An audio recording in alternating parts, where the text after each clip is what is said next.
भारत के विदेश मंत्री एस जयशंकर प्रसाद ने ईरान के साथ मिलकर एक ऐसी डील को फाइनलाइज कर लिया है जिससे रूस जैसे यूरोपीय देश कच्चे तेल और गैस के मामले में पीछे हटने लगे हैं। यही नहीं, इसके अलावा एस जयशंकर ने जो डील भारत के लिए फाइनलाइज की है, इससे भारत को एक बड़े लेवल पर फायदा होने जा रहा है, क्योंकि भारत अपनी जरूरत के लिए रूस, सऊदी अरब और कतर जैसे देशों से भारी मात्रा में क्रूड ऑयल यानी कि कच्चा तेल और नेचुरल गैस खरीदता है। लेकिन अब लाल सागर में हूती विद्रोहियों के अटैक से इन देशों से आने वाले शिप्स के रूट डिस्टर्ब हो रहे हैं और अभी तक रूस से कच्चे तेल लेकर आने वाले जहाजों पर हूती विद्रोहियों ने लगभग 3 जहाजों पर हमले किए हैं। हालांकि इस शिप्स में किसी की जान नहीं गई, लेकिन इससे ट्रेड रूट डिस्टर्ब हो रहा है, जिसके कारण कोई भी शिप रूस से भारत में कच्चे तेल को ले आने के लिए तैयार नहीं है।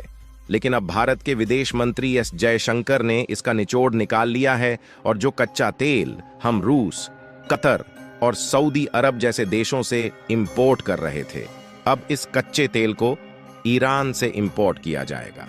और भारत के विदेश मंत्री ने इस पर ऐसा शिकंजा कसा है जिससे ईरान भारत को रूस से आधे दामों पर कच्चा तेल देने के लिए तैयार है। और ईरान भारत को सस्ते दामों में कच्चा तेल क्यों बेचने वाला है, इसकी भी जानकारी इस वीडियो में बताने वाले हैं। लेकिन आगे बढ़ने से पहले भारत के विदेश मंत्री ने जिस तरीके का दिमाग लगाया है, उसके लिए इस वीडियो को एक लाइक जरूर कीजिएगा और चैनल को भी सब्सक्राइब कर लीजिएगा ताकि नई वीडियो सबसे पहले आपको मिल सके।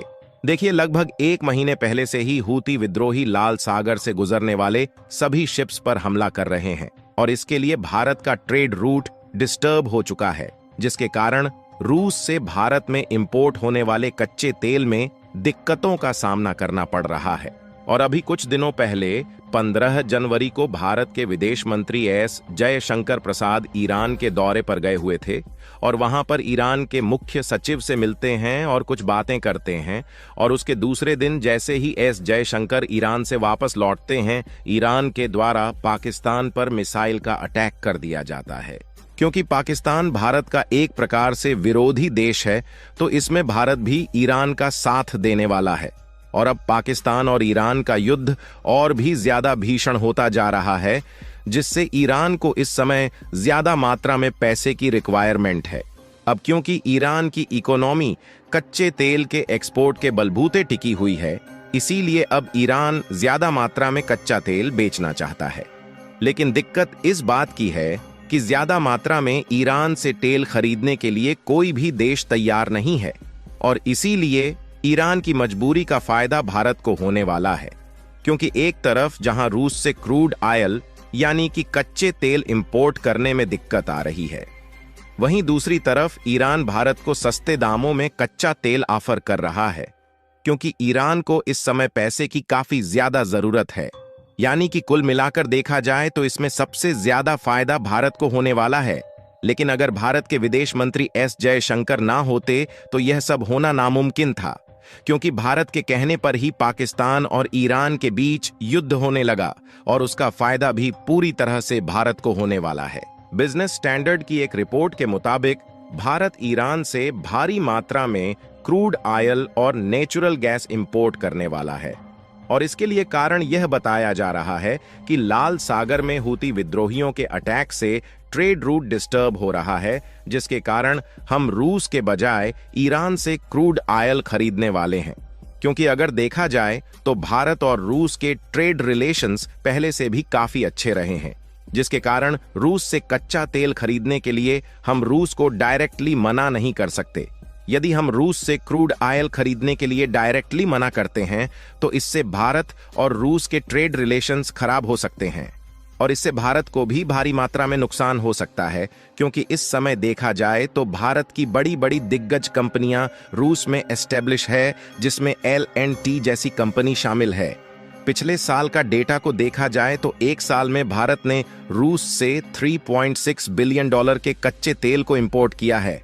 इसके अलावा भी भारत से रूस को काफी सारे प्रोडक्ट एक्सपोर्ट किए जाते हैं, जिसमें electronic components, vehicles, iron and steel, food product और केमिकल प्रोडक्ट्स शामिल है। और इसमें भी सबसे ज्यादा व्हीकल्स रूस को भारत से एक्सपोर्ट किया जाता है, क्योंकि गाड़ियों की कीमत काफी ज्यादा होती है। इसलिए रूस को व्हीकल्स का एक्सपोर्ट करके हम भारी मात्रा में प्रॉफिट जनरेट करते हैं। और रूस से भारत को इंपोर्ट देखा जाए तो भारत रूस से केवल क्रूड ऑयल और नेचुरल गैस भारी मात्रा में सस्ते दामों में इंपोर्ट करता है। यानी कि कुल मिलाकर देखा जाए तो भारत और रूस के रिलेशंस पहले से भी काफी अच्छे हैं और इन दोनों देशों का बायलैटरल ट्रेड बढ़ता ही जा रहा है। और इसीलिए भारत रूस से क्रूड ऑयल इंपोर्ट को डायरेक्टली नहीं रोक सकता, जिसके कारण भारत ने रूस को यह बहाना बनाया कि हूती विद्रोहियों के अटैक के कारण हम आपसे कच्चे तेल इंपोर्ट नहीं कर सकते। और अगर हूती विद्रोहियों का अटैक रोकना है तो अमेरिका और रूस मिलकर इजराइल और फिलिस्तीन का युद्ध बंद कराए।